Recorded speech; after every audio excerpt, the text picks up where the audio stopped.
तिङन्त प्रकरण में आज हम भू धातु का मध्यम पुरुष द्विवचन लट लकार भवतः की रूप सिद्धि करेंगे। तो वर्तमान काल का है लट लकार, तो सबसे पहले वर्तमाने लट इस सूत्र से वर्तमान काल की विवक्षा में सत्ता अर्थक भू धातु को लट लकार, तो ये भू धातु को लट लकार हो गया। वर्तमाने लट सूत्र से वर्तमान काल की विवक्षा में सत्ता अर्थ वाली भू धातु को लट लकार। अब ये लट के अनुबंधों का लोप करेंगे। ट अंतिम हल है तो हलंतम से ट की संज्ञा हो जाएगी, और लय में जो अ वो अच है तो उपदेश से अज अनुनासी के इत से लय में स्थित अ की संज्ञा और तस्य लोप से दोनों का लोप। तो सबसे पहले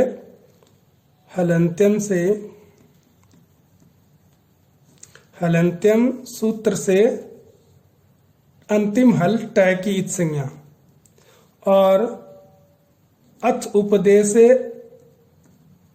अजनुनासी के इत, उपदेश अजनुनासी के इत सूत्र से अच अ की इत संज्ञा, तो अ और ट की इत संज्ञा होगी भू धन लट। अब जो इत संज्ञक है अंतिम हल ट और लय में स्थित अच अ, उन दोनों का लोप हो जाएगा तस्य लोप सूत्र से।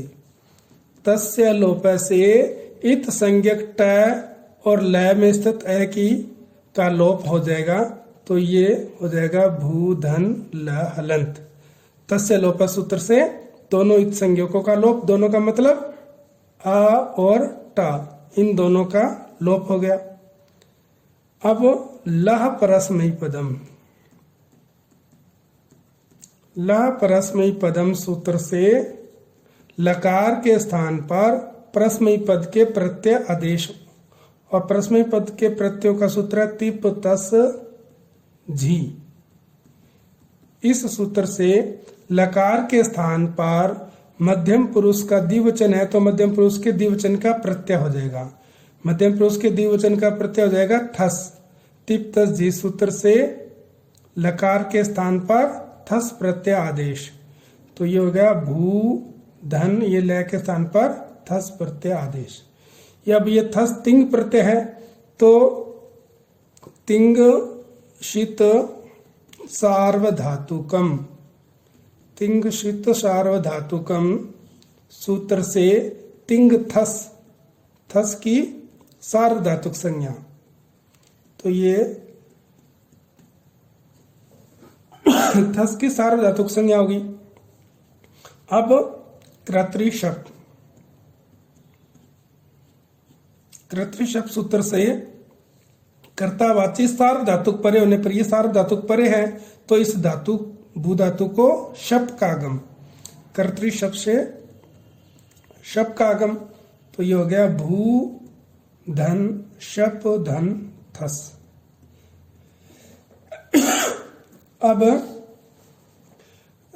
जो शप है इसके अनुबंधों का लोप करेंगे। प अंतिम हल है तो हलंत्यम सूत्र से प की संज्ञा हो जाएगी, और शैवरण की लश्प तद्धिते से श की संज्ञा और तस्य लोप से दोनों का लोप, तो लश्क्वा तद्धिते सूत्र से लश्क्व तद्धिते सूत्र से स की संज्ञा और हलंत्यम से प की, हलंत्यम सूत्र से प की संज्ञा और तस्य लोप से दोनों का लोप, तस्य लोप से दोनों अर्थात श और प, इन दोनों वर्णों का लोप हो गया। तो पहले संज्ञा होगी और उसके बाद तस्य लोप से लोप कर दिया, भू श चला गया तो ये बच गया आ और प का लोप हो गया और थस, ये स्थिति बन गई। कर्तृशप से शप का जो आगम हुआ उसके अनुबंधों का लोप कर दिया तो भू आ थस ऐसा बन गया। अब है सार्व धातु कार्द धातु कयो, सार्वधातु कार्द धातु कयो हो सूत्र से। इस सूत्र से क्या होगा कि सार्वधातुक परे होने पर, ये सार्वधातुक परे हैं तो धातु का इगंत अंग जो ऊ है उसको गुण आदेश हो जाएगा। सार्वधातु कार धातु कयो से सूत्र से धातु का इगंत अंग ऊ, ये जो ऊ है इसको गुण, ऊ को गुण ओ आदेश हो जाएगा। ऊ को गुण ओ हो जाएगा तो ऊ को ओ हो जाएगा तो ये भा ऊ निकल गया तो भा हलंत और ऊ को हो गया ओ, बाकी यथावत रहेंगे। तो ये हो गया भा ओ थस, ये स्थिति बन गई। अब इसके बाद में सूत्र है एचो अयवायावः। एचो अयवायावः सूत्र से जो एच वर्ण ओ है उसके परे अच है तो एच ओ को अब आदेश हो जाएगा। एचो अयवायावः सूत्र से ओ को अब आदेश हो जाएगा। अब ओ की जगह अब हो गया तो ये बन गया भा, ओ को हो गया अब, अ और थस, ये हो गया। अब ये पदांत स है तो सस जुसो रु सूत्र से, सस जुसो रूह सूत्र से पदांत स या सजुस के स को रू आदेश होता है तो पदांत स है तो पदांत स को रू आदेश, रू हो गया तो ये बन गया भा धन अव धन अ धन थ और स को हो गया रू। अब जो र में ऊ है उसकी इत संज्ञा होकर लोप हो जाएगा। उपदेशे अजनुनासिके, उपदेशे अजनुनासिके इत, इस सूत्र से जो र में ऊ है इस ऊ की इत संज्ञा हो जाएगी। ऊ की इत संज्ञा और तस्य लोप से ऊ का लोप, तस्य लोप से ऊ का लोप, इत संज्ञक ऊ का लोप। पहले इत संज्ञा कर दी तो और फिर इत संज्ञक ऊ का लोप कर दिया तो भ अव अ था और रू में ऊ चला गया तो र हलंत बच गया, ये हो गया। अब ये र अवसान में है तो इसकी विरामो अवसानम सूत्र से,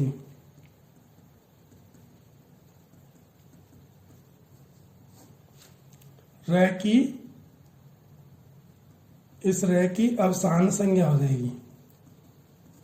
र की अवसान संज्ञा तो ये हो गया भा अब अ था और र। अब अवसान संज्ञक र है तो सूत्र खर वसानयोर विसर्जनीय, खर वसानयोर विसर्जनीय, विसर्जनीय, खर वसाने और विसर्जनीय से अवसान संज्ञक जो र है उसको विसर्जनीय विसर्ग आदेश हो जाएगा। खर वसाने और विसर्जनीय से अवसान संज्ञक र को विसर्ग, र को विसर्ग, इस सूत्र से खर वसाने और विसर्जनीय सूत्र से अवसान संज्ञक र को विसर्ग आदेश हो जाएगा तो र के स्थान पर विसर्ग आ जाएगा तब ये हो जाएगा भ अब अ था और र को हो गया विसर्ग। अब इसका वर्ण संयोग कर देंगे, सबको मिला देंगे। वर्णों का संयोग करने पर भ में अ मिल गया तो भा, व में अ मिल गया तो व और थ के आगे विसर्ग भवता, ये बन गया इति सिद्धम। इस प्रकार भू धातु का मध्यम पुरुष द्विवचन भवता की रूप सिद्धि हुई। इसको एक बार दोहरा लेते हैं। वर्तमाने लट से वर्तमान काल की विवक्षा में सत्ता अर्थक भू धातु को लट लकार। अब लट के अनुबंधों का लोप हलंतम से ट की इत संज्ञा और उपदेश से अजनुनासिक इत से ल में स्थित अ की इत संज्ञा और तस्य लोप से अ और ट दोनों का लोप कर दिया तो ल हलंत बच गया। अब ल के स्थान पर परस्मय पद के प्रत्यय होंगे, ल क्योंकि परस्मय पद किया, ला परस्मय पदम से लकार के स्थान पर परस्मय पद के प्रत्यय, और प्रत्यय कौन से सूत्र से होंगे? तिप तस्जी सूत्र से। तिप तस्जी सूत्र से ये मध्यम पुरुष का द्विवचन है, तो मध्यम पुरुष का द्विवचन का प्रत्यय आ जाएगा थस। तो तिप तस्जी सूत्र से लकार के स्थान पर मध्यम पुरुष द्विवचन की विवक्षा में थस प्रत्यय, थस आ गया लय के स्थान पर। अब थस तिंग है, तो तिंग शित सार्वधातुकम से तिंग थस की सार्वधातुक संज्ञा। कर्तृ शब्द से सार्वधातुक परे होने पर, अब थस जो सार्वधातुक है, सार्वधातुक परे है, तो भूधातु को शब्द का आगम। अब शब्द के अनुबंधों का लोप कर लेंगे। शब्द के प अंतिम आला तो हलंत्यम से, और श वर्ण की लश्क व तद्धिते से श की संज्ञा, हलंत्यम से प की संज्ञा, और तस्य लोप सूत्र से श और प दोनों का लोप कर दिया तो अ बच गया। अब सार्वधातुक अर्ध धातु कयो सूत्र से सार्वधातुक थस परे होने पर ये धातु का इगंत अंग जो ऊ है उसको गुण ओ हो जाएगा, गुण ओ आदेश हो गया। तो भय भू में से ऊ निकल गया तो भय हलंत, और ऊ को गुण ओ हो गया तो अ और थस। अब ओ है एच वर्ण है, एचो अय वाय आवे सूत्र से एच वर्ण ओ को अब आदेश हो गया तो भा अब अ थस हो गया। अब ये पदांत स बच गया तो सस जुसो रू सूत्र से पदांत स को रू आदेश। अब रू में ऊ की इत संज्ञा हो जाएगी, अच है तो उपदेश से अजनुनासिक इत से ऊ की इत संज्ञा, और तस लोप से इसका लोप हो गया। तो ये बच गया भ अब अ थ और र। अब र अवसान में बच गया तो इसकी अवसान संज्ञा हो जाएगी। विरामो अवसानम से सूत्र से र की अवसान संज्ञा कर दी, और खरवसानी और विसर्जनीय सूत्र से अवसान संज्ञक जो र है उसके स्थान पर विसर्ग आदेश आ गया, वर्ण संयोग किया तो भवता है। इस प्रकार मध्यम पुरुष द्विवचन के भवता भू धातु के भवता की रूप सिद्धि।